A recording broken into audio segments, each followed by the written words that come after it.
dreams, we will jump through leaps and bounds. Because without doing those things that God has put on our hearts, our minds, and our soul, we're lost.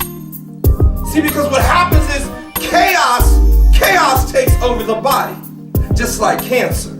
See, when cancer gets into the body, see, they're going to cut parts off. But we find out that it's still there. It's still there. We sit back. We take a pity party. We look back at our minds and we say, why me? Why not you? Exactly. Are you any better than the next person next to you? Mm-hmm. I take Stuart Scott, this man, most powerful speech you could ever hear from a man. He said, when I die, I'm not dead. I didn't lose.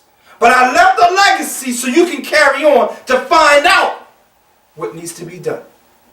See, our legacy here is going to be a legacy where you want them to understand that move on.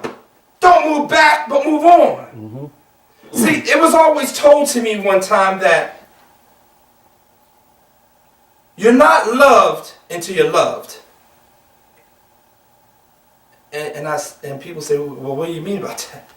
See, love starts from within. See, you have to love yourself before you can love your neighbor. See, you have to love your inner self before you can stand in front of someone and say, don't commit suicide. See, you got to love yourself before you can walk up to someone and say, I've been there before because I didn't love myself. So when we start loving ourselves, then we can turn around and love someone else. See, a helping hand that reaches out wants someone to grab it and pull them up. See, sometimes we don't understand how to make the mission complete because we're too busy worrying about completing it. See, the mission can't be completed and we're in the way. See, we have to understand that there are things that we have no control over. That's life. You coming in this world, you don't know when you're coming. That's death. You don't know when you're leaving because God has the final say. See, Satan said you can do everything to Job, but you can't kill him because you don't hold that right. I hold the right of bringing you in and taking them away. But when you take it into your own hands, then you start chaos because now you went down the beaten path and bit the apple. The apple of temptation is still here. The apple of temptation is still alive.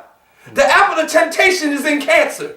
The apple of temptation is in suicide. The apple of temptation is in fornication. The apple of temptation is in anything that is not of God. So where do we stand?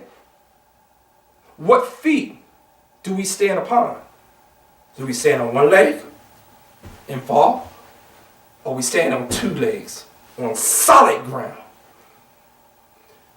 We cannot complete what God needs us to complete unless we complete it with a vision, a thought pattern, and most of all, Him in the center.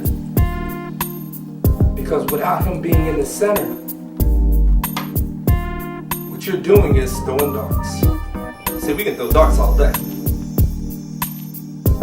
but where they land is the question.